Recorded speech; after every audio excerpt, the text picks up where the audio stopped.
ಎಲ್ಲ ಹಿರಿಯರಿಗೆ ನಮಸ್ಕಾರ. ಕಳೆದ ಬಾರಿ ನಿಮ್ಮ ಜೊತೆ ನಾನು ಇಲ್ಲಿ ಸತ್ಸಂಗದಲ್ಲಿ ಸೇರಿಕೊಂಡಿದ್ದೆ. ಇವತ್ತು ನನಗೊಂದು ಅವಕಾಶ ಸಿಕ್ಕಿದೆ. ಧನ್ಯವಾದ. ಗುರುಪೂಜೆಯ ಮಹತ್ವ ಅಂತ ಹೇಳಿದ್ರು. ಆದರೆ ಮೊದಲೆರಡು ಅವಧಿಗಳಲ್ಲಿ ಗುರುವಿನ ಮಹತ್ವ ಸಾಕಷ್ಟು ಕವರ್ ಮಾಡಿದೆ. ಥಿಯಾಸಫಿಕಲ್ ಸೊಸೈಟಿಯ ದೃಷ್ಟಿಯಿಂದ ಅಲ್ಲಿ ಹಾಕ್ಕೊಟ್ಟಿರೋವಂಥ ಮಾರ್ಗದರ್ಶನದಲ್ಲಿ ಏನು ವಿಧಿಗಳಿದೆ ಅದರ ಪ್ರಕಾರ ಹೇಳಿದ್ದಾರೆ. ನಾನು ಸ್ವಲ್ಪ ಸಾಮಾನ್ಯವಾಗಿ ವೇದಗಳಲ್ಲಿ ಬರುವಂಥದ್ದು ಮತ್ತು ಅಲ್ಲಿಂದ ನಮಗೆ ಬಂದಂಥ ಈ ಪರಂಪರೆ ಬಗ್ಗೆ ಒಂದಷ್ಟು ಹೇಳ್ತೀನಿ.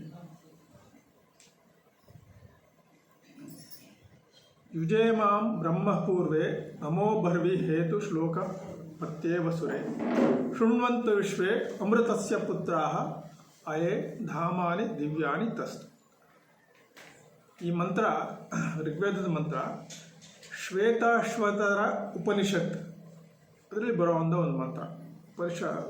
ವೇದ ಮಂತ್ರಗಳನ್ನೇ ತಗೊಂಡು ಉಪನಿಷತ್ ಮಾಡಿರೋದು, ಅಲ್ಲಿ ಬರುವಂಥ ಮಂತ್ರ. ಈ ಮಂತ್ರ ಏನು ಹೇಳುತ್ತೆ ಅಂದರೆ, ನಮ್ಮ ಪೂರ್ವಜರು ಬ್ರಹ್ಮಜ್ಞಾನಿಗಳು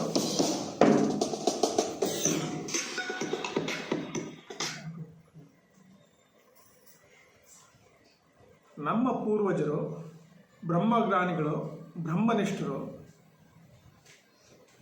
ಬ್ರಹ್ಮನನ್ನು ಆ ಬ್ರಹ್ಮತತ್ವವನ್ನು ಸಾಕ್ಷಾತ್ಕರಿಸಿಕೊಂಡವರು, ಅಗ್ನಿಯ ಆರಾಧನೆ ಮೂಲಕ ಈ ಸತ್ಯವನ್ನು ಕಂಡುಕೊಂಡಂಥವರು, ನಮಗೆ ಈ ಸತ್ಯದರ್ಶನದ ದಾರಿ ತೋರಿಸಿದ್ದಾರೆ. ಪ್ರಪಂಚದ ಜೀವಾತ್ಮರೇ, ಬನ್ನಿ ಈ ದಿವ್ಯವಾದ ನಾಡಿಗೆ, ಆ ಮಂತ್ರದ ಅರ್ಥ ಹೇಳ್ತಾ ಇದ್ದೀನಿ, ಬನ್ನಿ ಈ ದಿವ್ಯವಾದ ನಾಡಿಗೆ, ನಿಮಗೆ ಎಲ್ಲಿ ಮೋಕ್ಷ ಸಿಗತ್ತೆ, ಅಂತಹ ಅಮೃತ ಪುತ್ರರು ನಾವು ಅಂತ ಹೇಳ್ತೀವಿ ಮಂತ್ರ. ಅಂದರೆ ಇಡೀ ಸಮಸ್ತ ಜನರಿಗೆ ಒಂದು ಸಂದೇಶ. ಅಕ್ಕ ಅವ್ರು ಹೇಳೋದು, ಇದು ಕರ್ಮಭೂಮಿ ಅಂತ. ಯಾವುದೇ ಜೀವಿ ಕರ್ಮ ಮಾಡದೇ ಇರೋದಕ್ಕಾಗಲ್ಲ. ಕರ್ಮ ಮಾಡಲೇಬೇಕು, ಹುಟ್ಟಿಯಿಂದ ಕೊನೆಯವರು ಕರ್ಮ ಮಾಡಲೇಬೇಕು. ಆದರೆ ಸತ್ಕರ್ಮಗಳನ್ನ ಮಾಡೋದಕ್ಕೆ ಒಂದು ಪೂರಕವಾದಂಥ ಒಂದು ಸ್ಥಳ ಬೇಕಲ್ಲ, ಅದು ಈ ಭಾರತ ಭೂಮಿ, ಅದರಲ್ಲೂ ಹಿಮಾಲಯ ಅಂತ ಆ ಮಂತ್ರ ಹೇಳುತ್ತೆ. ದಿವ್ಯ ಭೂಮಿ ಅಂದರೆ ದೇವಭೂಮಿ, ಅದು ಹಿಮಾಲಯ ಅಂತ ಆ ಮಂತ್ರ ಹೇಳುತ್ತೆ. ಈ ಮಂತ್ರ ನಮಗೆ ಕೊಟ್ಟವ್ರು ಯಾರು? ಈ ಉಪನಿಷತ್, ಈ ಮಂತ್ರ ಬಂದಿರೋದು ಶ್ವೇತಾಶ್ವತರ ಉಪನಿಷತ್. ಶ್ವೇತಾಶ್ವತರು ಅಂತ ಹೇಳಿದ್ರೆ ಅವರು ಕ್ಷತ್ರಿಯರು, ಅಂದರೆ ವರ್ಣದಲ್ಲಿ ಕ್ಷತ್ರಿಯರು, ರಾಜ್ಯಾಡಳಿತ ಮಾಡುವಂಥವರು, ಯುದ್ಧದ ಮೂಲಕ ಪ್ರಜೆಗಳನ್ನ ರಕ್ಷಣೆ ಮಾಡುವಂಥವ್ರು, ನಾಡನ್ನು ರಕ್ಷಣೆ ಮಾಡುವಂಥವ್ರು. ಅವರು ದರ್ಶನ ಮಾಡಿಕೊಂಡಂತಹ ಮಂತ್ರ ಇದು. ನೋಡಿ ಎಷ್ಟು ಆಶ್ಚರ್ಯವಾಗಿದೆ. ಆ ಶ್ವೇತಾಶ್ವತರರ ಬಳಿ ಬೇರೆ ಬೇರೆ ಗುರುಕುಲಗಳಿಂದ ಅಧ್ಯಾಪಕರು, ಉಪಾಧ್ಯಾಯರುಗಳು ಪಾಠ ಕಲಿಯಕ್ಕೆ ಅವರ ಶ್ವೇತಾಶ್ವತರರ ಹತ್ರ ಹೋಗ್ತಾಯಿದ್ರು. ಕ್ಷತ್ರಿಯರ ಹತ್ರ ಬ್ರಾಹ್ಮಣರು ಅನ್ನಿಸ್ಕೊಂಡಂತಹ ಒಂದು ವರ್ಣ ಹೋಗಿ ವೇದಗಳನ್ನ ಪಠನ ಮಾಡ್ತಾಯಿದ್ರು. ಅದಕ್ಕೆ ಇದು ದಿವ್ಯ ಭೂಮಿ ಅಂತ ಹೇಳಿ. ಅಂದರೆ ಆ ಸತ್ಯದರ್ಶನ ಮಾಡೋದಕ್ಕೆ ಮಾಡಿದಂಥವರಲ್ಲಿ ಯಾವುದೇ ಒಂದು ಕಟ್ಟುಪಾಡು ಅಥವಾ ಯಾವುದೇ ಒಂದು ಬೌಂಡ್ರಿ, ಸೀಮೆ ಇರಲಿಲ್ಲ. ಇಂತಹ ಜ್ಞಾನವನ್ನು ಕೊಟ್ಟಂತಹವರು ಗುರುಗಳು. ಆ ಗುರುಗಳು, ನಾವು ಸಾಮಾನ್ಯವಾಗಿ ಎರಡು ಅವಧಿಯಲ್ಲಿ ಹೇಳಿದ್ರು, ಗುರುಗಳು ಅಂದರೆ ಅವರ ಗುರುತಿಸೋದು ಹೇಗೆ? ನಾವು ಹಾಗಾದರೆ ನಮ್ಮ ಸುತ್ತಮುತ್ತ ಗುರುಗಳು ಅಂತ ಅನಿಸ್ಕೊಂಡು ಇರ್ತಾರೆ, ಅದು ಗುರುತಿಸೋದು ಹೇಗೆ? ಆದರೆ ನಾವು ಸಾಮಾನ್ಯವಾಗಿ ಗುರುತಿಸೋದು ಒಂದು ಕಾರಣ ಶರೀರ ಇರುವಂತಹ ಒಂದು ಜೀವಿಯ ಮೂಲಕ ಗುರುತಿಸ್ಬಿಡ್ತೀವಿ ತಕ್ಷಣಕ್ಕೆ. ಆದರೆ ಆ ಗುರು ಯಾರಾಗಿರ್ಬೇಕಾಗಾದ್ರೆ? ಗುರು ಅನ್ನೋ ಶಬ್ದದ ಅರ್ಥನೇ ಒಂದು ಮಹತ್ ಅನ್ನೋದು, ಬೃಹತ್, ದೊಡ್ಡದು, ಅಥವಾ ಇನ್ಫಿನಿಟಿ ಅಂತ ಏನು ಹೇಳ್ತೀವಿ ಇಂಗ್ಲೀಷ್ನಲ್ಲಿ. ಅಂದರೆ ಅಂಥ ಜ್ಞಾನ ಇರೋವಂಥದ್ದು. ಇಂಥವ್ರನ್ನ ಗುರುತಿಸೋದು ಹೇಗೆ? ಸಾಮಾನ್ಯವಾಗಿ ನಾವು ಅಡ್ರೆಸ್ ಕೇಳಿದ್ರೆ ಏನು ಹೇಳ್ತೀವಿ? ಅಥವಾ ಒಂದು ಅಪ್ಲಿಕೇಶನ್ ಫಿಲ್ ಮಾಡಬೇಕಾದ್ರೆ ಅಡ್ರೆಸ್ಸು ಪರ್ಮನೆಂಟ್ ಅಡ್ರೆಸ್ ಅಂತ ಇರುತ್ತೆ. ಕೆಳಗಡೆ ಇನ್ನೊಂದು ಕಮ್ಯುನಿಕೇಷನ್ ಅಡ್ರೆಸ್ಸು ಅಥವಾ ರೆಸಿಡೆನ್ಷಿಯಲ್ ಅಡ್ರೆಸ್ ಅಂತಲೇ ಇರುತ್ತೆ ಅಲ್ವಾ? ಆ ಥರ ಇರುತ್ತೆ. ಎರಡು ಅಡ್ರೆಸ್ ಕೇಳ್ತಾರಲ್ಲ ಹಾಗೆ. ಪರ್ಮನೆಂಟ್ ಅಡ್ರೆಸ್ ಅಂದರೆ ಏನು ಬರಿತೀವಿ ನಾವು? ನಮ್ಮ ಸ್ವಂತ ಮನೆ, ನನ್ನ ಹೆಸರಲ್ಲಿ ಯಾವುದೇ ಅಲ್ಲ, ನಾನು ಯಾವಾಗಲೂ ಅಲ್ಲೇ ಇರ್ತೀನಿ, ಅದನ್ನು ಸ್ವಂತ ಮನೆ, ಪರ್ಮನೆಂಟ್ ಅಡ್ರೆಸ್ ಬರಿತೀವಿ. ಬೇರೆ ಅಡ್ರೆಸ್ಗೆ ನಾವೆಲ್ಲೆಲ್ಲೋ ಸುತ್ತಾ ಇರ್ತೀವಿ, ತಕ್ಷಣ ಈಗ ಟೆಂಪ್ರರಿಯಾಗಿ ಎಲ್ಲಿರ್ತೀನಿ ಆ ಅಡ್ರೆಸ್ ಬರಿತೀವಿ. ಈಗ ನಮ್ಮ ಸಂಜೀವ್ ರೆಡ್ಡಿ ಅವ್ರ ಮನೆ, ಅವ್ರನ್ನ ಹುಡ್ಕೊಂಡು ಯಾರೋ ಬರ್ತಾರೆ, ಆ ಕ್ರಾಸ್ ಹತ್ರ ಎಲ್ಲೋ ನಿಂತಿರ್ತಾರೆ. ಯಾರನ್ನ ಕೇಳಿ ಸಂಜೀವ್ ರೆಡ್ಡಿ ಅವ್ರ ಮನೆ ಯಾವುದು ಅಂತ ಕೇಳಿದ್ರೆ, ನೋಡಿ ಅಲ್ಲಿ ಒಂದು ಕಾಗೆ ಕೂತಿದೆಯಲ್ಲ, ಆ ಕಾಗೆ ಮನೆ ಮೇಲೆ ಕಾಗೆ ಕೂತಿದೆಯಲ್ಲ ಆ ಮನೆ ಅಂತ ಹೇಳ್ತಾರೆ. ಇವರು ಆ ದಾರಿ ನೋಡ್ಕೊಂಡು ಆ ಮನೆ ಹತ್ರ ಹೋಗೋಷ್ಟರಲ್ಲಿ ಮತ್ತೆ ಎಲ್ಲಪ್ಪ ಇದು ಮನೆ ಅಂತ ಹುಡುಕ್ತಾ ಇರ್ತಾರೆ. ಯಾಕೆಂದರೆ ಕಾಗೆ ಹಾರೋಟೋಗಿರುತ್ತೆ ಅಲ್ವಾ? ನಮ್ಮ ಅವಸ್ಥೆನೂ ಹೀಗೆ. ಗುರುಗಳನ್ನ ಹುಡುಕೋದು ಈ ರೀತಿ. ನಾವು ಎಲ್ಲಿ ಶಾಶ್ವತವಾದಂಥ ಜ್ಞಾನ ಇರುತ್ತೆ ಅಂಥವ್ರನ್ನ ಅರಸಿ ಹೋಗುವಂಥದ್ದು ಗುರುಗಳು. ಅಂಥವ್ರನ್ನ ಗುರುತಿಸುವಂಥದ್ದು ಕೆಲಸ ನಾವು ಮಾಡೋಕ್ಕೆ ಕಷ್ಟ ಆಗತ್ತೆ. ಆ ಶಾಶ್ವತ ಜ್ಞಾನ ಇರೋವಂಥವ್ರು ಗುರುಗಳು. ಆ ಶಾಶ್ವತವಾದಂಥ ಜ್ಞಾನವನ್ನು ತೋರಿಸೋದಕ್ಕೆ ಸಹಾಯಕರು ಸಾಕಷ್ಟು ಜನ ಇರ್ತಾರಲ್ವ ಪ್ರಕೃತಿನಲ್ಲಿ. ಭಾಗವತದಲ್ಲಿ 24 ಗುರುಗಳು ಅಂತ ಹೇಳಿದ್ರು. ನಮ್ಮ ಸುತ್ತಮುತ್ತ ಈ ಥರ ಎಲ್ಲ. ನಾವು ಋಷಿಕೇಶದಿಂದ ಕೇದಾರ್ನಾಥ್ಗೆ ಹೋಗಬೇಕು ಅಂದರೆ ಹೆಲಿಕಾಪ್ಟರ್ಲಾದ್ರೆ ಒಂದು 15 ನಿಮಿಷ, ನಡ್ಕೊಂಡು ಹೋದರೆ ಎಂಥ ಕಷ್ಟ ಇರೋರಾದರೂ 1-1.5 ದಿವಸ ಅಂತ ಅಂದ್ಕೊಳ್ಳೋಣ ಅಲ್ವಾ? ಒಂದು ಇರುವೆ ಹೋಗಬೇಕು ಅಂತಂದರೆ ಎಷ್ಟಾಗತ್ತೆ? ಒಂದು 2-3 ಜನ್ಮ ಬೇಕು ಇರುವೆಗೆ, ಆದರೂ ಸಾಲಲ್ಲ. ಅದೇ ಇರುವೆ ಆ 2 ದಿವಸದಲ್ಲಿ ಹೋಗುವಂಥ ಮನುಷ್ಯನ ಒಂದು ಬಟ್ಟೆ ಮೇಲೆ ಕೂತ್ಕೊಂಡ್ರೆ ಏನಾಗತ್ತೆ? 2 ದಿವಸ ಕೊಟ್ಟೋಗತ್ತೆ. ಅಂತಹ ದಾರಿ ತೋರಿಸೋರು ನಮಗೆ ಗುರುಗಳು, ಸಹಾಯಕರು.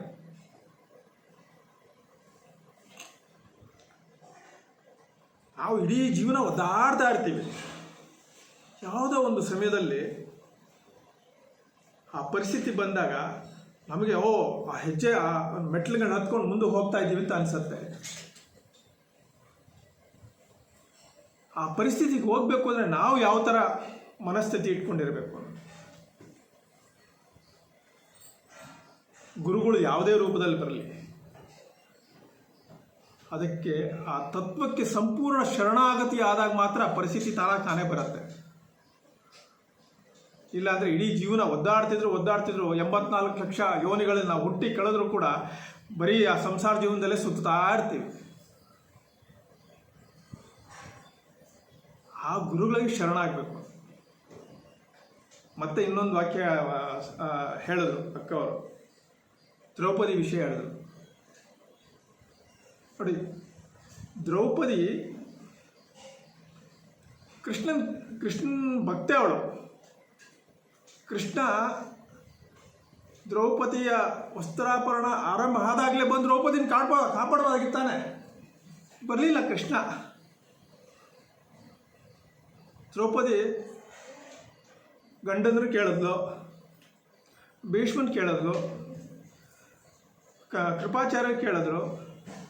ದ್ರೋಣ ಯಾರೂ ಸಹಾಯ ಮಾಡಲಿಲ್ಲ. ಕೃಷ್ಣನ್ ಕೇಳಿದ್ಲು, ಆಗಲೂ ಕೃಷ್ಣ ಸಹಾಯ ಮಾಡಲಿಲ್ಲ.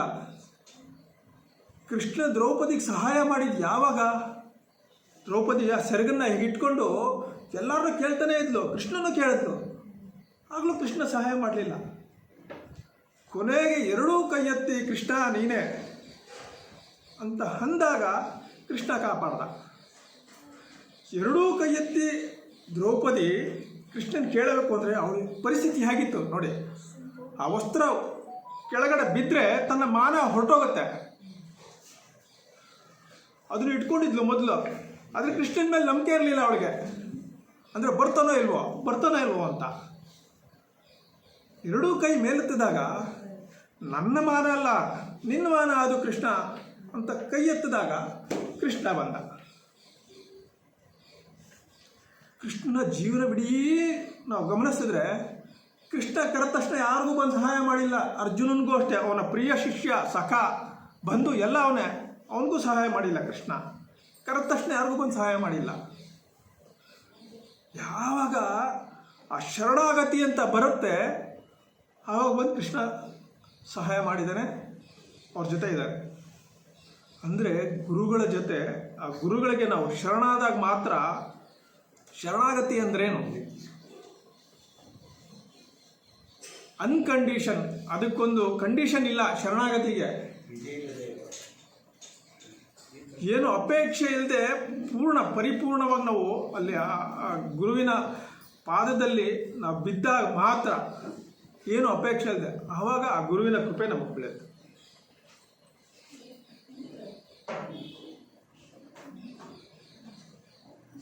ವೇದಗಳಲ್ಲಿ ಈ ಪರಿಪೂರ್ಣತೆ ಬಗ್ಗೆ ಸಾಕಷ್ಟು ಮಂತ್ರಗಳು ಸಿಗುತ್ತೆ ನಮಗೆ. ಯಾರೇ ಪರಿಪೂರ್ಣ ಆಗದೆ? ಗುರು ಗುರು ಅನ್ನೋ ಒಂದು ತತ್ವ ಏನಿದೆ ಅದು ಪರಿಪೂರ್ಣವಾದದ್ದು. ಆ ಪರಿಪೂರ್ಣ ಅಂದರೆ ಏನಾಗಾದ್ರೆ ಗುರುತಿಸೋದಾಗಿ ಗುರುಗಳನ್ನ ಕೃಷ್ಣಂ ಒಂದೇ ಜಗದ್ಗುರು ಅಂತ ಆಚಾರ್ಯರು ಹೇಳಿದ್ರು ನಮಗೆ. ಆ ಕೃಷ್ಣ ಅವನು ಜಗದ್ಗುರು ಅಂತ, ಜಗದ್ಗುರುಗಳ ಅಂತ ಹೇಳಿದ್ರು. ಹಂಸ ಪರಮಹಂಸ ಗುರು ಜಗದ್ಗುರು ಅಂತ. ಅಂತಹ ಜಗದ್ಗುರು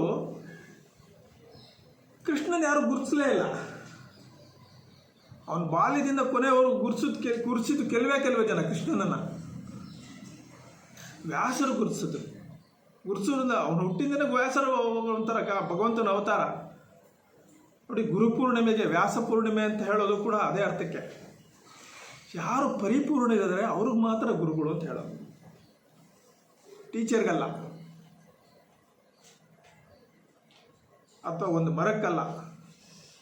ಅಂದರೆ ಅವರೆಲ್ಲ ನಮ್ಮ ಸಹಾಯಕರು, ನಮ್ಮ ಜೊತೆ ಅವರು ಪ್ರಯಾಣ ಮಾಡೋರು. ಆದರೆ ಗುರು ಅಂದರೆ ಪರಿಪೂರ್ಣತೆ ಯಾರ ಹತ್ರ ಇರುತ್ತೆ ಅವರು ಮಾತ್ರ ಗುರು ಅಂತ. ವೇದದಲ್ಲಿ ನಾಸದಿಯ ಸೂಕ್ತ ಅಂತ ಇದೆ. ಅದು ಸೃಷ್ಟಿ ಬಗ್ಗೆ, ಕ್ರಿಯೇಷನ್ ಬಗ್ಗೆ ಹೇಳುತ್ತೆ. ಅದರಲ್ಲಿ ಈ ಪರಿಪೂರ್ಣತೆ ಹೊಂದಿರುವಂಥವ್ರು ಯಾರು ಅಂತಂದರೆ ಆ ಭಗವಂತ ಅಂತ ಹೇಳುತ್ತದು. ಅದಕ್ಕಿಂತ ಮುಂಚೆ ಇನ್ನೊಂದು ಹೇಳಿದ್ರೆ, ಈ ಈಶಾವಾಸ್ಯ ಉಪನಿಷತ್ತು ನಾವು ಪಠನ ಮಾಡಿದ್ವಿ ಆರಂಭದಲ್ಲಿ. 18 ಮಂತ್ರಗಳಿರುವಂಥ ಮಂತ್ರ ಅದು. ಈಶಾವಾಸ್ಯೋಪನಿಷತ್ತಲ್ಲಿ ಆ ಮಂತ್ರದಲ್ಲಿ ಒಂದು ಬರುತ್ತೆ, ಒಂದು ಮಂತ್ರ. ಸಪರ್ಯಗಾಚುಕ್ರಮ ಕಾಯ ಮೌರವಣಮಸ್ನಾವಿರಗಂ ಶುದ್ಧಮ ಅಪವಿದ್ದಂ ಕವಿರ್ ಮನೀಷಿ ಪರಿಭು ಸ್ವಯಂಭೂ ತ್ಯಥೋಥಾರ್ಥಾನ್ ಗದದಾಚ್ಛಾಶ್ವತಿಭ್ಯ ಸಮಾಭ್ಯ ಅಂತ ಒಂದು ಮಂತ್ರ. ಆ ಭಗವಂತನಿಗೆ ಕ್ಯಾರೆಕ್ಟರ್ಸ್ ಹೇಳೋಕ್ಕಾಗತ್ತಾ? ಲಕ್ಷಣಗಳು ಹೇಳೋಕ್ಕಾಗತ್ತಾ? ಸಾಮಾನ್ಯವಾಗಿ ವೇದದಲ್ಲಿ ಬರೋದು ಭಗವಂತನ ಆ ಲಕ್ಷಣ ಗುರುತಿಸೋದು ಹೇಗೆ ಅಂದರೆ, ನೇತಿ ನಾ ಇತಿ ಅಂತ. ಅಂದರೆ ಇದಲ್ಲ ಭಗವಂತ ಇದಲ್ಲ ಎಲ್ಲ ಮೈನಸ್ ಮಾಡ್ಕೊಂಬಂದ್ರೆ ಏನು ಉಳಿತು ಅದು ಭಗವಂತ ಅಂತ ಹೇಳೋದು. ಆದರೆ ಈ ಮಂತ್ರದಲ್ಲಿ ಒಂದು 8-10 ಲಕ್ಷಣಗಳು ಹೇಳುತ್ತೆ ಭಗವಂತ ಅಂದರೆ ಯಾರು ಅಂತ. ಸಪರ್ಯ ಅಂದರೆ ಎಲ್ಲ ಕಡೆ ವ್ಯಾಪ್ತನಾಗಿರೋನು ಅವನು. ಶುಕ್ರಂ ಅಂದರೆ ಬೃಹತ್ ಆಗಿರೋನು. ಅಕಾಯಂ ಅಂದರೆ ಕಾರಣ ಶರೀರ, ಸ್ಥೂಲ ಶರೀರ ಇಲ್ಲದಿರುವಂತಹವನು. ಔರಮಣ ಅಂತಂದರೆ ಯಾವುದೇ ದುಷ್ಟರನ್ನು ಬಿಡದೇ ಇರೋನು ಅಂದರೆ ನ್ಯಾಯಕಾರಿ. ಅಸ್ನಾವಿರಗಂ ಅಂದರೆ ನಾಡಿಗಳ ಮೂಲಕ ತನ್ನ ಕಾರಣ ಶರೀರವನ್ನು ರೂಪಿಸಿಕೊಳ್ಳದೇ ಇರೋವಂಥವನು. ನಾಡಿ ಅಂದರೆ ನಮ್ಮ ಈ ನಾಡಿ ಅಂತಲ್ಲ, ಎಲ್ಲ ಥರದ ನಾಡಿಗಳು. ಶುದ್ಧ ಅಂದರೆ ಪ್ಯೂರೆಸ್ಟ್ ಫಾರ್ಮ್. ಚಿನ್ನ ಪ್ಯೂರೆಸ್ಟ್ ಫಾರ್ಮ್ ಅಂದರೆ 24 ಕ್ಯಾರೆಟ್ಸ್ ಅಂತ ಹೇಳ್ತೀವಲ್ಲ, ಹಾಗೆ ಪ್ಯೂರೆಸ್ಟ್ ಫಾರ್ಮ್. ಅದರಲ್ಲಿ H2O ಅಂದರೆ ನೀರು ಅಂತಂದರೆ H2O ಅಷ್ಟೇ ಪ್ಯೂರೆಸ್ಟ್ ಫಾರ್ಮ್ ಅಂತ. ಅಂದರೆ ಅದು ಉಪಯೋಗಕ್ಕೆ ಬರದೇ ಇರ್ಬೋದು ನಮ್ಮ ಕುಡಿಯೋದಕ್ಕೆ, ಆದರೆ ಆ ಥರ ಶುದ್ಧ. ಅಪಾಪವಿದ್ಧಂ ಪಾಪರಹಿತ ಅಥವಾ ಯಾರಿಗೂ ಪಾಪವನ್ನು ಬಯಸದೇ ಇರುವಂಥವನು. ಕವಿ ಅಂದರೆ ನಾವು ತಿಳ್ಕೊಂಡಿದ್ದೀವಲ್ಲ ಆ ಕವಿ ಅಲ್ಲ. ಕವಿ ಅಂದರೆ ಸರ್ವಜ್ಞ ಅಂತ. ಪ್ರತಿಯೊಂದನ್ನು ಜಗತ್ತಿನ ಪ್ರತಿಯೊಂದನ್ನು ತಿಳ್ಕೊಂಡಿರೋವನು ಕವಿ ಅನ್ನೋನು. ಅಂಥ ಕವಿ ಭಗವಂತ. ಮನೀಷಿ ಇಡೀ ಜೀವಾತ್ಮರಗಳನ್ನು ಮನೋವಿದ್ಯೆಯನ್ನು ತಿಳಿದುಕೊಂಡಿರೋನು ಅಂತ.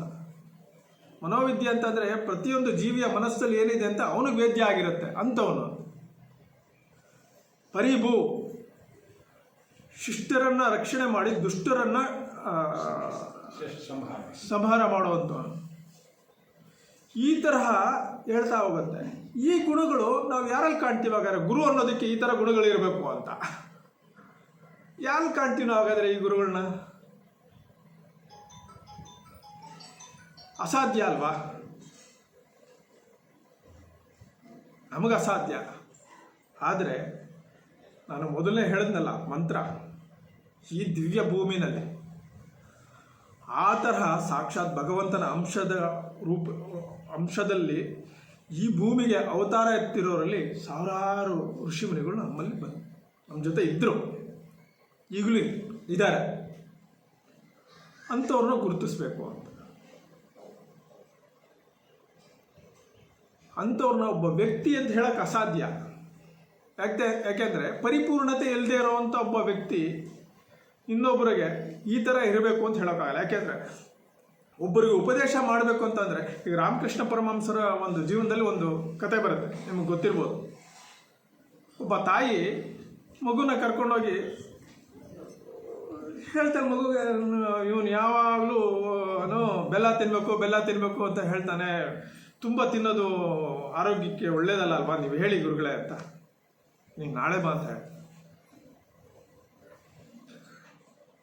ನಾಳೆ ಕರ್ಕೊಂಬಂದಾಗ ಇಲ್ಲ ಇನ್ನೊಂದು ವಾರ ಬಿಟ್ಕೊಂಡು ಬಾ, ಇನ್ನೊಂದು ವಾರ ಬಿಟ್ಕೊಂಡು ಹೋಗ್ತಾರೆ. ಇಲ್ಲ ತಿಂಗಳು ಬಿಟ್ಕೊಂಡು ಬಾ. ಏನು ಇವರು ಬರೀ ಒಂದು ಬೆಲ್ಲ ತಿನ್ಬೇಡ ಅಂತ ಹೇಳೋದಕ್ಕೆ ಒಂದು ತಿಂಗಳು ಬಿಟ್ಕೊಂಡು ಬಾ ಅಂತ ಹೇಳ್ತೀರಲ್ಲ ಇವರು. ಒಂದು ತಿಂಗಳು ಬಿಟ್ಕೊಂಡು ಹೋದ್ಮೇಲೆ ಅವ್ರು ಹೇಳ್ತಾರೆ, ಮಗು ಬೆಲ್ಲ ತಿನ್ಬೇಡ, ಇಷ್ಟೊಂದು ಸ್ವಲ್ಪ ತಿನ್ನಷ್ಟು, ಇಷ್ಟೊಂದೆಲ್ಲ ತಿನ್ಬೇಡ. ಆ ತಾಯಿ ಕೇಳ್ತಾರೆ, ಯಾಕೆ ಗುರುಗಳೇ ನೀವು ಹಿಟ್ಟು ಹೇಳೋದಕ್ಕೆ ಒಂದೂವರೆ ತಿಂಗಳು ತೊಗೊಂಡ್ರಲ್ಲ ಅಂತ. ಅಲ್ಲಮ್ಮ, ನಾನು ಅವನಿಗೆ ಹೇಳಬೇಕು ಅಂದರೆ ನಾನು ಅದನ್ನು ಪಾಲನೆ ಮಾಡಿದರೆ ಮಾತ್ರ ಹೇಳಕ್ಕೆ ನನಗೆ ಅರ್ಹತೆ ಇದೆ. ಈ 1.5 ತಿಂಗಳು ಅದನ್ನು ಅಭ್ಯಾಸ ಮಾಡಿ ಬಿಡೋದು ಈ ಥರ ಬಿಡಬೇಕು ಅಂತ ಅಭ್ಯಾಸ ಮಾಡಿ ಹೇಳ್ತಾ ಇದ್ದೀನಿ. ಅಂದರೆ ಯಾರು ನುಡಿದಂತೆ ನಡೀತಾರೆ ಅವರು ಒಂದು ಹಂತಕ್ಕೆ ಗುರುಗಳಾಗಕ್ಕೆ ಸಾಧ್ಯ.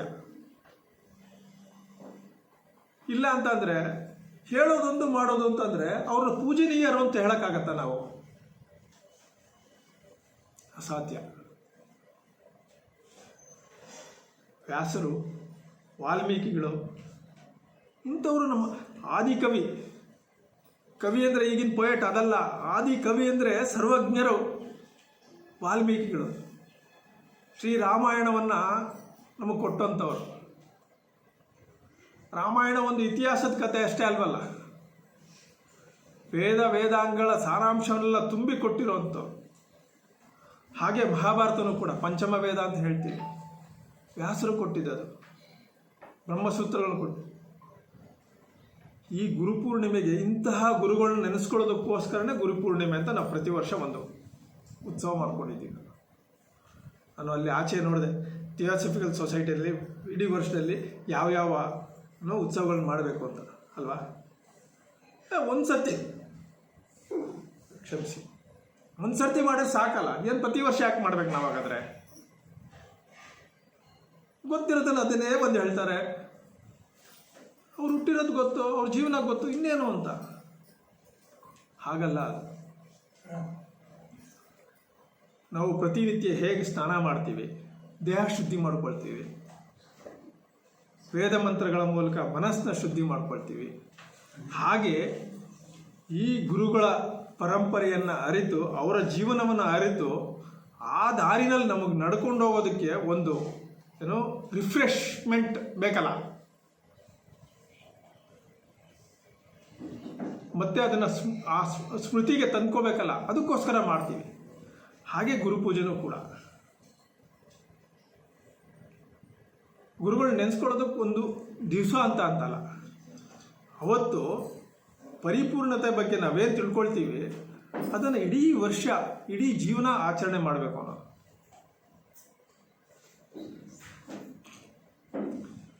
ಕೃಷ್ಣನ ಬಗ್ಗೆ ಹೇಳಬೇಕಾದ್ರೆ ಸಾಕಷ್ಟು ಈ ಕೃಷ್ಣನ ಜೀವನದಲ್ಲಿ ಗುರುಗಳ ಬಗ್ಗೆ ಬರುತ್ತೆ. ನಾವು ಎಲ್ಲೋ ಕೂತ್ಕೊಂಡಿದ್ದಾಗ ಪಕ್ಕದಲ್ಲಿ ಕೂರ್ತಿರ್ತಾರೆ, ಅವರು ಎಷ್ಟು ಜ್ಞಾನಿಗಳು ನಮಗೆ ಗೊತ್ತಿರಲ್ಲ. ಕೃಷ್ಣನ ಜೀವನದಲ್ಲಿ ಇಡೀ ಜೀವನ ಕೃಷ್ಣನ ನೋಡಿದ್ದು ಅದೇ ಥರನೇ. ಅವನು ಚಿಕ್ಕ ಮಗುವಿಂದ ಅವನು 125 ವರ್ಷಗಳ ಕಾಲ ಅವನು ಸ್ಥೂಲ ಶರೀರದಲ್ಲಿ ಇದ್ದಿದ್ದು ಕೃಷ್ಣ. ಆ ಇಡೀ 125 ವರ್ಷಗಳ ಕಾಲ ಕೊನೆಯ ಕ್ಷಣದಲ್ಲೂ ಕೂಡ ಯಾದವಿ ಕಲಹ ಆಗಬೇಕಾದ್ರೂ ಕೂಡ ಕೃಷ್ಣನ ಅಂತ ಪರಮ ಗುರು ಅಂತ ಯಾರೂ ಅಂದ್ಕೊಳ್ಳಿಲ್ಲ. ಎಲ್ಲೋ ಧಾರುಕನೋ ಉದ್ದವನೋ ಸಾಮಾನ್ಯ ಜನಗಳು ಅವನ್ನ ಪರಮ ಗುರು ಅಂತ ಅಂದ್ಕೊಂಡ್ರು. ಅವ್ರಿಗೆ ಸಿಕ್ತು ಆ ಮೋಕ್ಷ. ಇಂತಹ ಗುರುಗಳನ್ನ ಪಡೆದಂಥ ನಾವೇ ಧನ್ಯರು ಅಂತ. ಪ್ರತಿ ವರ್ಷ ನಾವು ಗುರುಪೂಜೆ ಮಾಡಬೇಕಾದ್ರೆ ನಮ್ಮಲ್ಲೇನಿದೆಯೋ ನಾವನ್ನು ಅರ್ಪಣೆ ಮಾಡ್ತೀವಿ, ಅರ್ಚನೆ ಮಾಡ್ತೀವಿ, ಅಂದರೆ ಪೂಜೆ ಮಾಡ್ತೀವಿ, ಸಾಂಕೇತಿಕ ಪೂಜೆ ಮಾಡ್ತೀವಿ, ಅರ್ಪಣೆ ಮಾಡ್ತೀವಿ. ಅರ್ಪಣೆ ಮಾಡಿ ನಮ್ಮ ಕೃತಾರ್ಥ ಭಾವನೆಯಿಂದ ಗುರುಗಳಿಗೆ ನಾವು ನಮಸ್ಕಾರ ಮಾಡ್ತೀವಿ. ಈ ಗುರು ಪರಂಪರೆಯಲ್ಲಿ ಬರುವಂಥ ಅವ್ರ ಜೀವನ ನೋಡಿದಾಗ ಪರಿಪೂರ್ಣವಾದ ಗುರುಗಳು ರಿಯಲೈಸ್ ಸೋಲ್ ಅಂತ ಹೇಳ್ತೀವಿ, ಸತ್ಯ ದರ್ಶನ ಮಾಡಿಬಿಟ್ಟಿರ್ತಾರೆ. ಅವ್ರು ನಮ್ಮ ಮಧ್ಯೆನೇ ಇರ್ತಾರಲ್ಲ. ಹಾಗಾದರೆ ಯಾಕೆ? ಜೀವನದ ಗುರಿ ಈಗ ನಾವೆಲ್ಲ ಸತ್ಸಂಗ ಮಾಡ್ತಿರೋದೇ ತಾನೆ. ನನಗೆ ಸತ್ಯ ದರ್ಶನ ಆಗಬೇಕು, ಆ ಭಗವಂತನ ದರ್ಶನ ಆಗ್ಬಿಟ್ರೆ ನನಗೆ ಸಾಕಪ್ಪ, ಇನ್ನೇನು ಬೇಡ ಅನ್ನೋರು ಎಷ್ಟು ಜನ ಇಲ್ಲ, ಕೋಟಿ ಇದ್ದೀವಿ. ಇಲ್ಲಿ ಬರೋರೆಲ್ಲರಿಗೂ ಇದ್ದೇ ಇದೆ ತಾನೇ. ಅದು ನಮಗೆ ಆಗಿದೆ ಅಂತ ಅಂದ್ಕೊಳ್ಳೋಣ. ಈಗ ನಮಗೆಲ್ಲರೂ ಸತ್ಯ ದರ್ಶನ ಆಗಿದೆ. ನಮ್ಮ ಆಯಷ್ಟು ಸರಾಸರಿ ಆಯಸ್ಸು ಎಷ್ಟಿರುತ್ತೆ? 100 ವರ್ಷ ಅಂತ ಅಂದ್ಕೊಳ್ಳೋಣ. ಶತಮಾನಂ ಭವತಿ ಶತಾಯುಷಿ ಪುರುಡ. ನಮಗೆಲ್ಲ ಈಗಲೇ ಸತ್ಯದರ್ಶನ ಆಯಿತು. ಇನ್ನು 100 ವರ್ಷ ನಾನು ಯಾಕಪ್ಪ ಬದುಕಬೇಕಾಗಾದ್ರೆ? ಯಾಕೆ ಬದುಕಬೇಕು? ಆಯ್ತಲ್ಲ, ಭಗವಂತ ಕರ್ಕೊಂಬಿಡು ಅಂತಂದರೆ. ಈ ಸತ್ಯದರ್ಶನ ನನಗೋಸ್ಕರ ಅಲ್ಲ. ಗುರುಗಳ ನೋಡಿ, ಅನಿಬೆಸೆಂಟ್ ಅವ್ರು ನೋಡಿ, ರಿಯಲೈಸ್ ಸೋಲ್. ಸ್ವಾತಂತ್ರ್ಯಕ್ಕೆ ಯಾಕೆ ಹೋರಾಡಬೇಕಾಗಿತ್ತು? ಹೋಮ್ ರೂಲ್ ತಂದಿದ್ದು ಯಾಕೆ ಹೋರಾಡಬೇಕಾಗಿತ್ತು? ಈ ಮೆಟೀರಿಯಲಿಸ್ಟಿಕ್ ಲೈಫ್ ನನಗೆ ಬೇಡ, ನನಗೆ ಸತ್ಯದರ್ಶನ ಆಗಿದೆ, ಇಷ್ಟೇ ಜಗತ್ತು ಇಷ್ಟೇ ಅಂತ ಅಂದ್ಕೊಂಡ್ಬಿಟ್ಟಿದ್ರೆ, ಈ ಮಾಯಾ ಪ್ರಪಂಚ ನನಗೆ ಯಾಕೆ ಬೇಕು ಅಂದ್ಕೊಂಡಿದ್ರೆ ಅವರು ಹೋಮ್ ರೂಲ್ ಅದಕ್ಕೋಸ್ಕರ ಸಾವಿರಾರು ಜನಕ್ಕೆ, ಲಕ್ಷಾಂತರ ಜನಕ್ಕೋಸ್ಕರ ಹೋರಾಡಬೇಕಾಗಿರಲಿಲ್ಲ.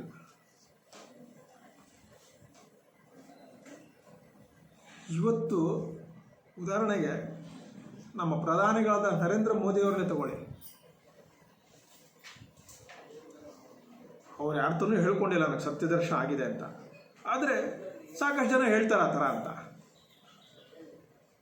ಹಿಮಾಲಯದಲ್ಲಿದ್ದು ಬಂದವರು ಗುರುಗಳು ಯಾರೋ ಹೇಳಿ ಕಳಿಸಿರ್ಬೇಕಲ್ಲ ಅವ್ರಿಗೆ, ನಿನ್ನ ಕೆಲಸ ಇದಲ್ಲಪ್ಪ, ಹೋಗಿ ಬೇರೆ ಕಡೆ ಅಂತ ಹೇಳಿರ್ತಾರೆ.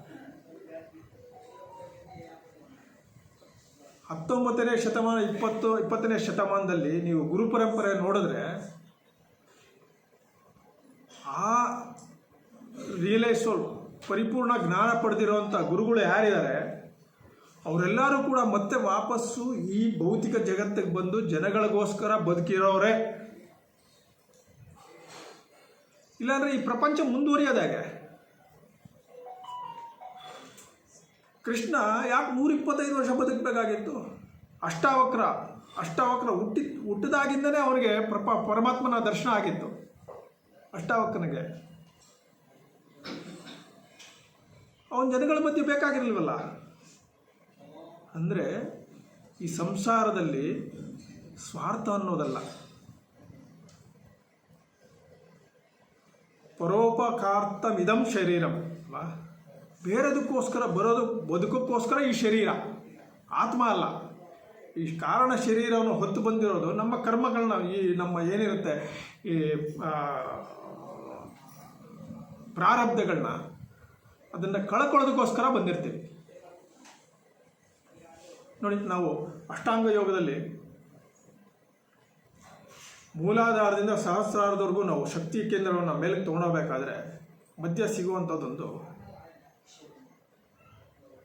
ಈ ಕೇಂದ್ರ ಇದೆಯಲ್ಲ, ವಿಶುದ್ಧಿ ಕೇಂದ್ರ. ನಮ್ಮ ಪ್ರಾರಬ್ಧಗಳೆಲ್ಲ ಇಲ್ಲಿ ತುಂಬಿರುತ್ತೆ, ಇಲ್ಲಿ ಶೇಖರಣೆ ಆಗಿರುತ್ತೆ. ಇಡೀ ಸಂಚಿತ ಕರ್ಮ ಮತ್ತು ಪ್ರಾರಬ್ಧ ಕರ್ಮಗಳನ್ನ ಇಲ್ಲಿ ಶೇಖರಣೆ ಆಗಿರುತ್ತೆ. ಈ ಜಗತ್ತಿನಲ್ಲಿ ನಾವು ಕರ್ಮ ಮಾಡಬೇಕಾದ್ರೆ ಕರ್ಮ ಫಲ ಅನುಭವಿಸಲೇಬೇಕು, ಬೇರೆ ಏನಿಲ್ಲ. ಒಳ್ಳೆ ಸತ್ಕರ್ಮನೂ ಮಾಡಿರ್ತೀವಿ, ತಿಳಿದೋ ಕೆಟ್ಟ ಕರ್ಮಗಳು ಆಗ್ಬಿಟ್ಟಿರುತ್ತೆ. ಅದರ ಫಲಗಳನ್ನ ಅನುಭವಿಸ್ಬೇಕು. ಆ ಅನುಭವಿಸೋದಕ್ಕೂ ಸ್ಥೂಲ ಶರೀರನ ಹೊತ್ಕೊಂಡು ಬಂದಿರ್ತೀವಿ. ಆದರೆ ಬರೀ ಅದರಲ್ಲೇ ನಮ್ಮ ಜೀವನ ಎಲ್ಲ ಕಳೆದೋಗ್ಬಿಟ್ರೆ ಆ ಕರ್ಮ ಫಲಗಳನ್ನ ಅನುಭವಿಸ್ದ ಬೇರೆಯವ್ರಿಗೋಸ್ಕರ ಬದುಕೋದು ಯಾವಾಗ? ಅದಕ್ಕೆ ಗುರುಗಳ ಕರುಣೆ ಬೇಕು ನಮಗೆ. ಇಲ್ಲಾಂದರೆ ಈ 100 ವರ್ಷ ನಾನು ಈ ಪ್ರಾರಬ್ಧಗಳನ್ನ ಫಲಗಳನ್ನ ಅನುಭವಿಸೋದಲ್ಲೇ ಕಳೆದು ಬಿಟ್ಟರೆ ಮಿಕ್ಕಿದ ನನ್ನ ಜೀವನ ವ್ಯರ್ಥ ಆಗತ್ತಲ್ಲ. ಗುರುಗಳು ತೋರಿಸುವಂಥ ದಾರಿನಲ್ಲಿ ನಮ್ಮ ಈ ಪ್ರಾರಬ್ಧಗಳನ್ನ ಕಡಿಮೆ ಮಾಡ್ಕೊಳ್ಳೋದಕ್ಕೆ, ಈ ವಿಶುದ್ಧಿ ಚಕ್ರದಲ್ಲಿ ಇರುವಂತಹ ಪ್ರಾರಬ್ಧಗಳನ್ನ ಕಡಿಮೆ ಮಾಡ್ಕೊಳ್ಳೋದಕ್ಕೆ ವೇದಗಳನ್ನು ಯೋಗದ ಮೂಲಕ ಪೂರ್ತಿ ಅಂತೂ ತೆಗಿಯೋಕ್ಕಾಗಲ್ಲ, ಅದು ಕಡಿಮೆ ಮಾಡ್ಕೋಬೋದು. ಆ ದಾರಿ ತೋರಿಸುವಂಥವ್ರು ಗುರುಗಳು. ನೋಡಿ, ಈಶ್ವರ ವಿಷಕಂಠ ಅಂತ ಹೇಗೆ ಹೇಳ್ತೀವಿ, ಆಲ್ ನೆಗೆಟಿವ್ ಪ್ರೆಷರ್ಸ್ ಬಂದು ಇಲ್ಲೇ ಕೂತ್ಕೊಳ್ಳೋದು.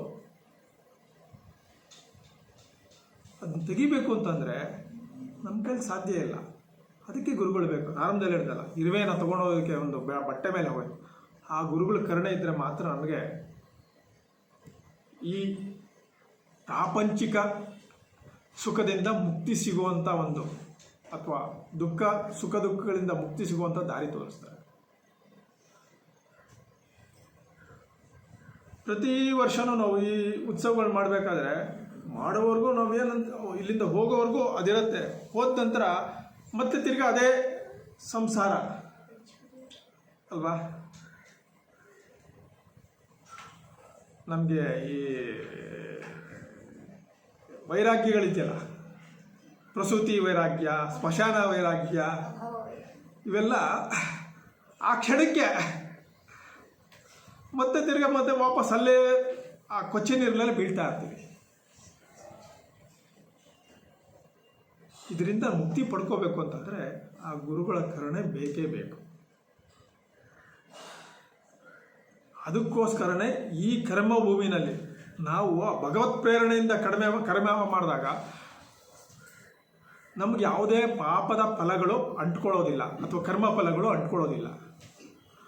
ಅದ್ರ ಮೂಲಕ ನಾವು ಈ ಜೀವನ ಮಾಡಬೇಕು.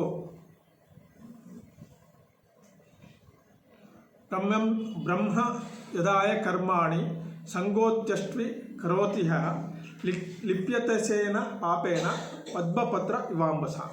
ಕೃಷ್ಣ ಭಗವದ್ಗೀತೆಯಲ್ಲಿ ಬ್ರಹ್ಮಣ್ಯದಾಯ ಕರ್ಮಾಣಿ, ನಾನು ಏನು ಕೆಲಸ ಮಾಡಬೇಕಾದ್ರೂ ಆ ಭಗವಂತನ ಧ್ಯಾನದಲ್ಲಿ ಮಾಡಿದ್ರೆ ಸಾಕು. ಆ ಕರ್ಮಫಲ ನನಗೆ ಅಂಟ್ಕೊಳ್ಳಲ್ಲ, ನನಗಲ್ಲ, ನನಗೆ ಬೇಡ ಇದು ಅಂತ. ಪ್ರತಿಯೊಂದು ಕರ್ಮಗಳನ್ನೂ ಆ ಥರ ಮಾಡಿದಾಗ ಮಾತ್ರ ನಮ್ಗೆ ಆ ಥರ ಈ ಭಾವನೆಗಳು ಬರಬೇಕು ಅಂತಂದರೆ ಅಷ್ಟು ಸುಲಭ ಅಲ್ವಲ್ಲ. ಬೆಳಗ್ಗೆ ಹೊತ್ತು ಪೂಜೆ ಮಾಡ್ತೀವಿ, ಅಗ್ನಿಹೋತ್ರ ಮಾಡ್ತೀವಿ. ಅಗ್ನಿಹೋತ್ರ ಮಾಡಬೇಕಾದ್ರೆ ನಾವು ಸಾಮಾನ್ಯವಾಗಿ ಒಂದು ಮಂತ್ರಗಳು ಹೇಳ್ತೀವಿ. ಓಂ ಸೂರ್ಯಾಯ ಸ್ವಾಹ ಇದನ್ನ ನಮಃ ಅಂತ ಹೇಳ್ತೀವಿ. ಸೋಮಾಯ ಸ್ವಾಹ ಇದಂ ಸೋಮಾಯ ಇದನ್ನ ನಮಃ. ಪ್ರಜಾಪತಯ ಸ್ವಾಹ ಪ್ರಜಾಪತಯ ಇದನ್ನ ನಮಃ. ಏನು ಹೇಳ್ತೀವಿ, ಯಾರಿಗೋ ಅರ್ಘ್ಯ ಕೊಡ್ತೀವಿ, ಕೊನೆಗೆ ಹೇಳ್ತೀವಿ ಇದಂ ನಮಃ ಅಂತ ಹೇಳ್ತೀವಿ. ಇದಂ ನ ಮಮ, ಇದು ನನ್ನದಲ್ಲ ಅಂತ ಅರ್ಪಣೆ ಮಾಡ್ತಾ ಇರ್ತೀವಿ, ಇದು ನನ್ನದಲ್ಲ ಅಂತ. ಯಜ್ಞದಲ್ಲೂ ಹಾಗೆ, ಯಜ್ಞದ ಫಲ ಯಾರಿಗೇ ಸಿಗಲಿ, ಆದರೆ ಯಜ್ಞಕ್ಕೆ ಹಾಕಬೇಕಾದಂಥ ಹವಿಸ್ಸು ಮತ್ತು ಅರ್ಘ್ಯ ಏನು ಇದಿರುತ್ತೆ, ಘೃತ ಏನಿರುತ್ತೆ, ಹಾಕ್ಬೇಕಾದ್ರೆ ನಾವೇನು ಹೇಳ್ತೀವಿ, ಹಾಕೋದು ಅಂತಲ್ಲ, ಅದನ್ನು ಅರ್ಪಣೆ ಮಾಡಬೇಕಾದ್ರೆ ಇದನ್ನು ನಮ್ಮಮ್ಮ ಅಂತಲೇ ಹೇಳೋದು. ನಮ್ಮ ಜೀವನಕ್ಕೊಂದು ಪಾಠ ಅದು, ಸಾಂಕೇತಿಕವಾಗಿ ಯಜ್ಞದೊಂದು ಪಾಠ ಅದು. ಇದು ನನ್ನದಲ್ಲ, ಇದರಿಂದ ಬರುವಂಥ ಫಲ ಇಡೀ ಜಗತ್ತಿಗೆ ಅಂತ. ಒಂದು ಅಗ್ನಿಹೋತ್ರ ಮಾಡಿದಾಗ ಬರುವಂತಹ ಶುಭ್ರವಾದಂಥ ಶುದ್ಧವಾದಂತಹ ಆಮ್ಲಜನಕ ನನಗೋಸ್ಕರ ಅಲ್ಲ, ಅದು ಇಡೀ ಜಗತ್ತಿಗೆಲ್ಲ ಹರಡುತ್ತದು. ಈ ಭಾವನೆಯಲ್ಲಿ ನಾವು ಪ್ರತಿನಿತ್ಯ ಪೂಜೆ ಮಾಡಬೇಕು. ಸಾಂಕೇತಿಕವಾಗಿ ಇಲ್ಲಿ ಫೋಟೋಗಳಿದೆ ಅಲ್ವಾ, ಎಷ್ಟು ಫೋಟೋಗಳಿದೆ. ಗುರುಗಳು ಅಂತ ನಮ್ಮ ಭಾವನೆ ಅಲ್ವಾ. ಆ ತರಹನೇ ಈಗ ಫೋಟೋ ಇದೆ. ಒಂದು 150 ವರ್ಷ 200 ಫೋಟೋಗ್ರಫಿ ಬರೋದಕ್ಕಿಂತ ಮುಂಚೆ ಏನಿತ್ತು, ಒಂದಷ್ಟು ವಿಗ್ರಹಗಳಿದ್ವು, ಅಥವಾ ಏನೋ ಒಂದಷ್ಟು ಚಿತ್ರ ಬಿಡಿಸ್ತಾ ಇದ್ರು. ಆ ಚಿತ್ರದ ಮೂಲಕ ಆ ಗುರುಗಳು ಅಂತ ಅಂದ್ಕೊಳ್ತಾ ಇದ್ವಿ. ಕೃಷ್ಣನ ಯಾರಾದ್ರು ನೋಡಿದ್ದೀವಿ ನಾವು, ಅವನ ದೇಹವನ್ನು ನೋಡಿದ್ದೀವ? ಕೃಷ್ಣ ಅಂತ ನಮಗೆ ಒಳಗಡೆ ಅಂದರೆ ಈ ಥರ ಒಂದು ಕಲ್ಪನೆ ಬರುತ್ತೆ. ಕೃಷ್ಣನ ದೇಹ ನೋಡಿಲ್ಲ. ದೇವಸ್ಥಾನಕ್ಕೆ ಹೋದಾಗ ವಿಗ್ರಹ ನೋಡ್ತೀವಿ, ಅಥವಾ ಬೇರೆ ಎಲ್ಲೋ ಹೊರಗಡೆ ಹೋದಾಗ ಒಂದಷ್ಟು ಕೆತ್ತನೆಗಳು ನೋಡಿದಾಗ ಈ ಥರ ನಮಗೆ ಆ ಕಲ್ಪನೆ ಬರೋದಕ್ಕೊಂದು ರೂಪ. ಆದರೆ ಗುರುವಿನ ರೂಪ ನಾವು ಮನಸ್ಸಲ್ಲಿ ಇಟ್ಕೊಂಡಾಗ ಏನೋ ಒಂದು ನಮ್ಮ ಬುದ್ಧಿನ ಮನಸ್ಸನ್ನು ಒಂದು ಕಡೆ ಕೇಂದ್ರೀಕರಿಸೋದಕ್ಕೊಂದು ಸಹಾಯ ಆಗುತ್ತೆ ಅನ್ನೋದಕ್ಕೆ. ಪ್ರತಿ ವರ್ಷ ನಾವು ಗುರುಪೂಜೆ ಮಾಡ್ಬೇಕಾದ್ರೆ ಅದನ್ನು ನೋಡ್ತೀವಿ ಅಷ್ಟೇ. ಅದನ್ನು ಪ್ರತಿನಿತ್ಯ ಪೂಜೆ ಮಾಡ್ಬೇಕಾದ್ರೆ ನೋಡ್ತೀವಿ ನಾವು ಅದನ್ನು. ಆದರೆ ನಮ್ಮ ಪೂರ್ವಜರು ಹೇಗೆ ಅದನ್ನು ಆರಾಧನೆ ಮಾಡ್ತಾಯಿದ್ರು,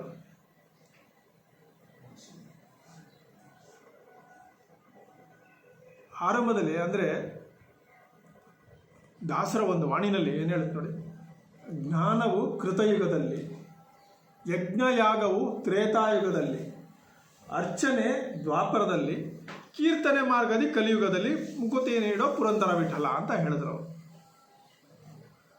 ಅಂದರೆ ಜ್ಞಾನವು ಕೃತಯುಗದಲ್ಲಿ, ಅಂದರೆ ಪೂರ್ವಜರು ಕೃತಯುಗ ಅಂತ ಅಂದರೆ ಆ ಸೈಕಲ್ ಇದೆಯಲ್ಲ, ಅದು ಎಷ್ಟು ವರ್ಷ ಅಂತ ಬೇಡ, ಒಂದು ಅವಧಿ ಅಂತ ಇಟ್ಕೊಳ್ಳೋಣ. ಕೃತಯುಗದಲ್ಲಿ ಬರೀ ಜ್ಞಾನದ ಮೂಲಕ ಆರಾಧನೆ ಅಂತ ಅಂದರೆ ಬರೀ ಓಂಕಾರ ಅಷ್ಟೇ.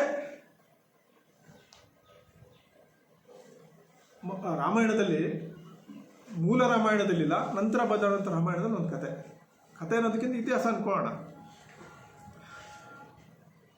ಅಯೋಧ್ಯೆಗೆ ರಾಮ ಬರ್ತಾನೆ, ವನವಾಸ ಎಲ್ಲ ಆಗುತ್ತೆ, ಸೀತೆಯನ್ನು ಕರ್ಕೊಂಡು ಅಯೋಧ್ಯೆಗೆ ಬಂದು ಪಟ್ಟಾಭಿಷೇಕ ಆಗುತ್ತೆ.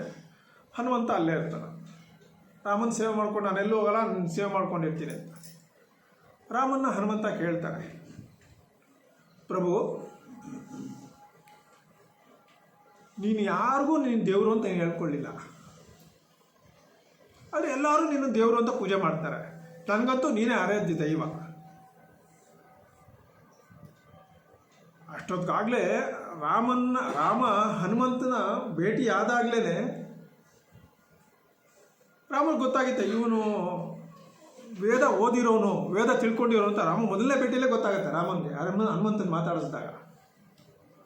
ಆದರೂ ಹನುಮಂತ ಕೇಳ್ತಾನೆ ರಾಮನ್ನ ಅಯೋಧ್ಯೆಯಲ್ಲಿ, ಪ್ರಭು ನನಗೆ ಈ ನಿನ್ನೆಲ್ಲ ಪೂಜೆ ಮಾಡ್ತಾರಲ್ಲ,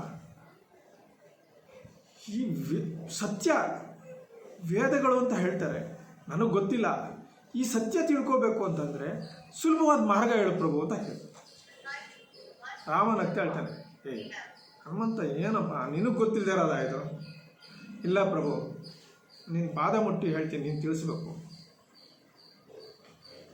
ಸರಿ, ವೇದಗಳನ್ನ ಓದಿದ್ಯಲ್ವಾ, ಅದನ್ನು ಮನನ ಮಾಡು, ನಿಧಿಧ್ಯಾಸ, ಶ್ರವಣ ಮನನ ನಿಧಿಧ್ಯಾಸ ಇದು ಮಾಡು. ಅದು ತುಂಬ ದೊಡ್ಡದು, ಇಡೀ ಒಂದು ಜನ್ಮ ಆದರೂ ಸಾಕಾಗಲ್ಲ. ಬೇರೆ ಸ್ವಲ್ಪ ಸುಲಭವಾದ ಮಾರ್ಗ. ಆಗ ರಾಮ ಹೇಳ್ತಾನೆ, ಮಾಂಡೂಕ್ಯೋಪನಿಷತ್ತು. ಮಾಂಡೂಕ್ಯೋಪನಿಷತ್ತು ಬರೀ 12 ಮಂತ್ರ ಇದೆ ಅದರಲ್ಲಿ, ಬರೀ ಓಂಕಾರ ಅಷ್ಟೇ ಅದರಲ್ಲಿ. ಓಂ ಇತ್ಯೇತದಕ್ಷರಮಿದಂ ಸರ್ವಂ ಯದ್ಭೂತಂ ಭವಿಷ್ಯತ್ ಸರ್ವ ಓಂಕಾರ ಏವ. ಆ 12 ಮಂತ್ರಗಳಲ್ಲಿ ಓಂಕಾರದ ಸ್ವರೂಪ. ಇನ್ನೇನು ಬೇಡ, ಜೀವನಕ್ಕೆ ಏನು ಬೇಡ. ರಾಮ ಹೇಳ್ತಾನೆ, ಜೀವನಕ್ಕೆ ಏನು ಬೇಡ, ಈ ಓಂಕಾರನ ನೀನು ಮನನ ಮಾಡೋ, ಅಭ್ಯಾಸ ಮಾಡೋ, ನಿಧಿಧ್ಯಾಸ ಮಾಡೋ, ನಿನಗೆ ಸತ್ಯದರ್ಶನ ಆಗತ್ತೆ ಅಂತ. ಇದು ಕೃತಯುದ್ಧದಲ್ಲಿ ಆಗ್ತದೆ. ಅಂದರೆ ನೋಡಿ, ಹನುಮಂತನಿಗೆ ಇಡೀ ಜೀವನವೆಲ್ಲ ಏನೋ 4 ವೇದಗಳನ್ನ ಓದಿ ಅದನ್ನು ಅರ್ಥ ಮಾಡಿಕೊಂಡು ಅದನ್ನು ಮನಸ್ಸಿಗೆ ಇಟ್ಕೊಂಡು ಅನುಷ್ಠಾನ ಮಾಡಿ, ಅದರ ಬದಲು ಆ ಪರಮ ಗುರುವಿನ ಕರುಣೆಯಿಂದ 1 ನಿಮಿಷದಲ್ಲಿ ಅವನಿಗೆ ಆ ಜ್ಞಾನ ಅಂತ ಏನೋ ಸಿಕ್ಬಿಡ್ತು ಅವನಿಗೆ. ಆ ಓಂಕಾರ, ಈ ಓಂಕಾರದ ಏನು ಮುಂದುವರೆದ ಭಾಗಗಳೇ ಆಮೇಲೆ ನಾಮರೂಪ ಬಂದಿದ್ದು. ಅದಕ್ಕೆ ಬೀಜಾಕ್ಷರಗಳು ಆ ಊಮ. ನಂತರ ಆ ಓಂಕಾರಕ್ಕೊಂದು ಸ್ವರೂಪ ಕೊಡಬೇಕಲ್ಲ. ಭಗವಂತನ ಯಾವ ರೂಪದಲ್ಲಿ ನಾವು ಆರಾಧನೆ ಮಾಡಬೇಕು? ವೇದಗಳಲ್ಲಿ ಹೆಚ್ಚಾಗಿ ಕಾಣೋದು ಅಗ್ನಿ ರೂಪದಲ್ಲಿ ಅಲ್ಲ. ಅಗ್ನಿಮೀಳೆ ಪುರೋಹಿತಂ ಅಂತ ಮೊದಲನೇ ಮಂತ್ರ ಶುರು ಆಗೋದೇ, ಆರಂಭ ಆಗೋದೇ ಅಗ್ನಿಯಿಂದ. ಸಾಂಕೇತಿಕವಾಗಿ ಯಜ್ಞ ಹವನಗಳು ಆಮೇಲೆ ಬಂದಿತ್ತು.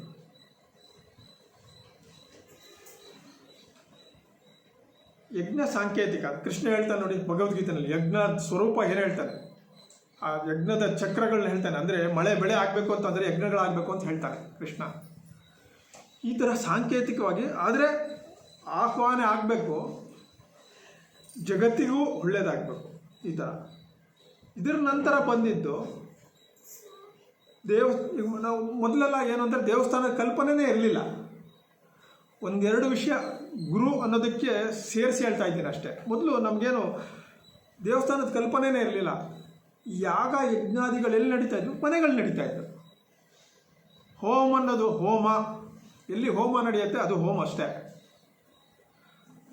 ನಮ್ಮ ಹಳೆಯ ಪಳೆಯುಳಿಕೆಗಳು ಅಂದರೆ ಸಿವಿಲೈಸೇಷನ್ ನಾಗರಿಕತೆ ಇದ್ದಂಥ ಹರಪ್ಪ, ಮಹೇಂದ್ರ, ಸರಸ್ವತಿ ನದಿಯ ಬಯಲಿನಲ್ಲಿ ಏನು ಈಗ ಸಿಕ್ಕಿದೆ ನಮಗೆ, 10 ವರ್ಷ 15 ವರ್ಷ 15,000 ವರ್ಷಗಳ ಹಳೆಯ ನಾಗರಿಕತೆಗಳು, ಅಲ್ಲಿ ಸಿಕ್ಕಿರೋದೆಲ್ಲ ಯಾವುದೇ ವಿಗ್ರಹಗಳು ಸಿಕ್ಕಿಲ್ಲ ನಮಗೆ. ಒಂದು ಲಿಂಗ ಸಿಕ್ಕಿದೆ, ಯಜ್ಞಕುಂಡಗಳು ಸಿಕ್ಕಿದೆ ಅಷ್ಟೆ. ಆದರೆ ನಮ್ಮ ಪೂರ್ವಜರು, ಅಕ್ಕವ್ರು ಹೇಳಿದ್ರು ನೋಡಿ, ಶಂಬಲ ಅಂತ, ಶಂಬಲ ಗ್ರಾಮ, ಆ ತರಹದ ಗ್ರಾಮಗಳು, ವಸತಿಗಳು ಇದ್ದಂಥ ಸ್ಥಳಗಳು ಬರೀ ಯಜ್ಞಕುಂಡಗಳು. ಅಂದರೆ ಆ ಭಗವಂತನ ಆರಾಧನೆ ಮಾಡ್ತಿದ್ದಂಥ ಸ್ಥಳ, ವಿಶ್ವವಿದ್ಯಾಲಯಗಳಿದ್ದಂಥ ಸ್ಥಳ, ಗುರುಕುಲಗಿದ್ದಂಥ ಸ್ಥಳಗಳಲ್ಲಿ ವಿಗ್ರಹ ಪೂಜೆ ಇರಲಿಲ್ಲ. ಬರೀ ಅಗ್ನಿಯ ಮೂಲಕ ಆರಾಧನೆ ಅಷ್ಟೇ. ನಂತರ ಈ ರೂಪ ಕೊಡುವಂಥ ಪದ್ಧತಿ ಬಂತು.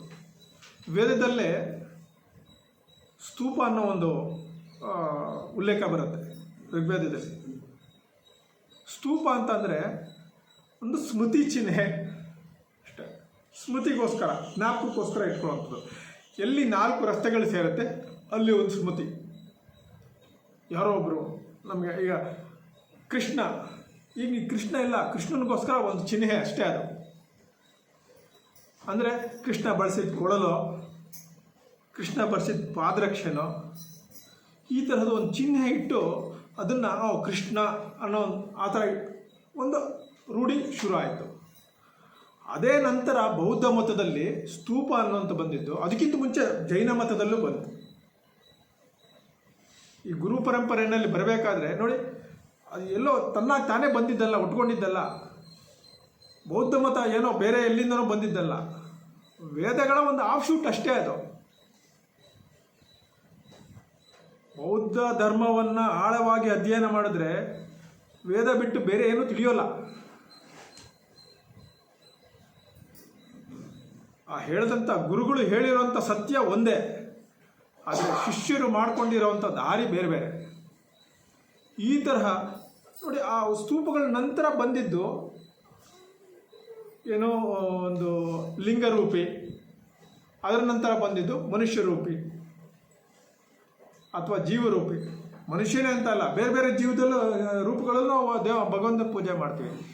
ಇದನ್ನು ಕಾಲಕ್ಕೆ ಜೀವಿಗಳಿಗೆ ತಮ್ಮ ಮೋಕ್ಷ ಸಾಧನೆಗೆ, ಅಂದರೆ ಮೋಕ್ಷ ಸಾಧನೆಗೆ ಅಂತಂದರೆ ಎಲ್ಲನೂ ಬಿಟ್ಬಿಟ್ಟು ಹೋಗೋದು ಅಂತಲ್ಲ, ಸನ್ಯಾಸ ಅಂತಂದರೆ ಎಲ್ಲನೂ ಬಿಡೋದು ಅಂತಲ್ಲ,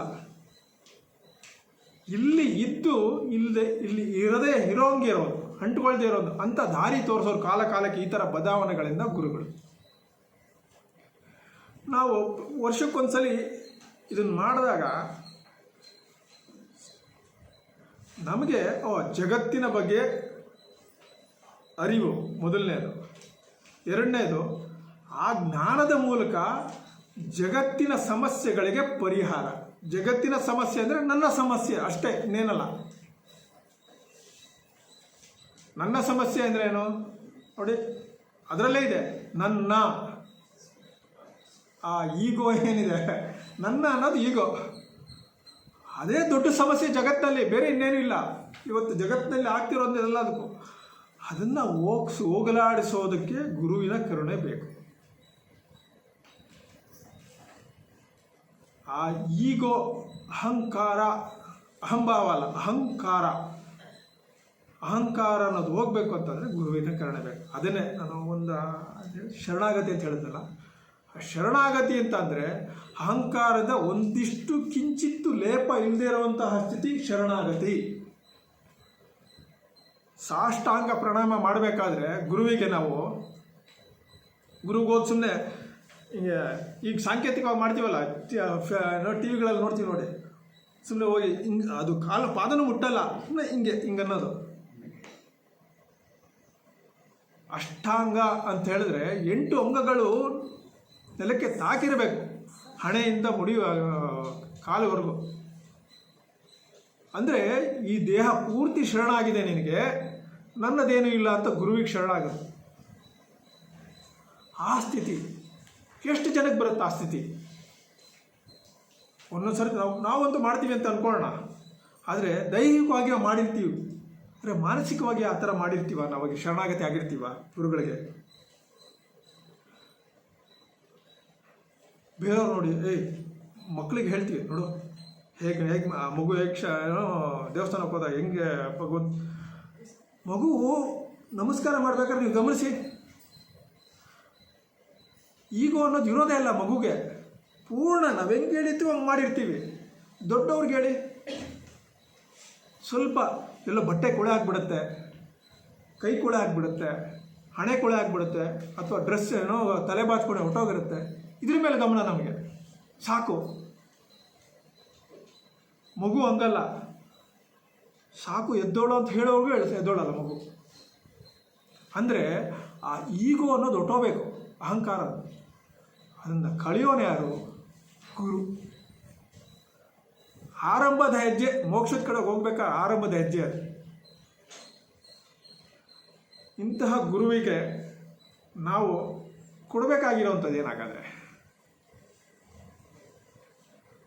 ಗುರುದಕ್ಷಿಣೆ ಕೊಡೋಕ್ಕಾಗತ್ತಾ?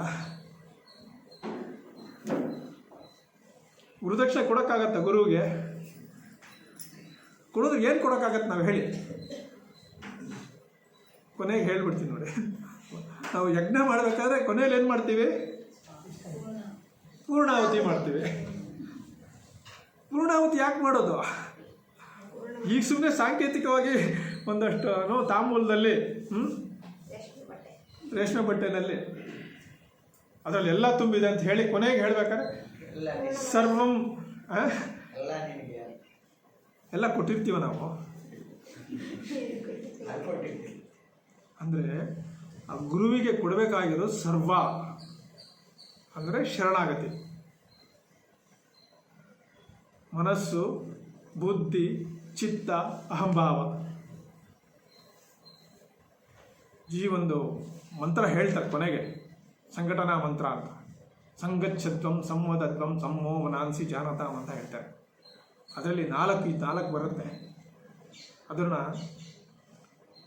ಅಂತಃಕರಣ ಚತುಷ್ಟಯ ಅಂತ ಹೇಳ್ತೀವಿ ನೋಡಿ. ಈ 4 ಅಂತಃಕರಣ.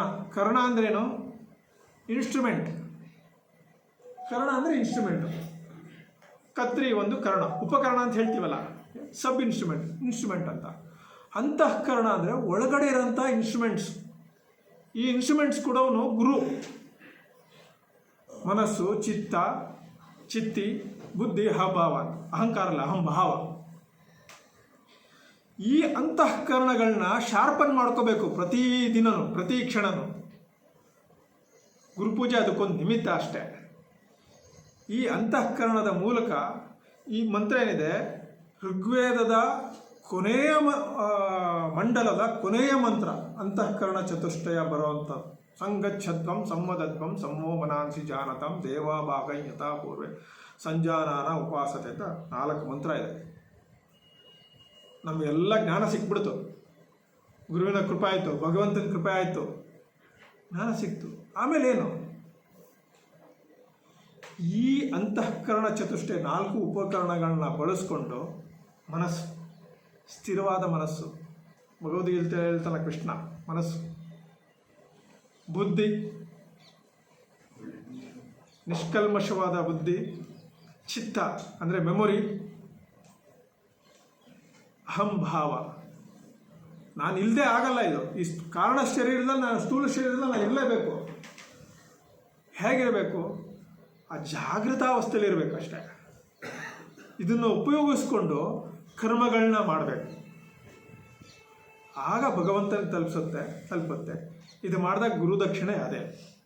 ಗುರುಗಿಷ್ಟೇ ಬೇಕಾಗಿರೋದು. ನಾವು ಕೊಡುವಂಥ ಹಣ ಅಲ್ಲ, ನಾವು ಕೊಡುವಂಥ ಬೇರೆ ಇನ್ಯಾವುದೋ ಭೌತಿಕ ವಸ್ತುಗಳು ಅಲ್ಲ. ಇಂಥವರು ಗುರು ಆಗೋಕ್ಕೆ ಸಾಧ್ಯ.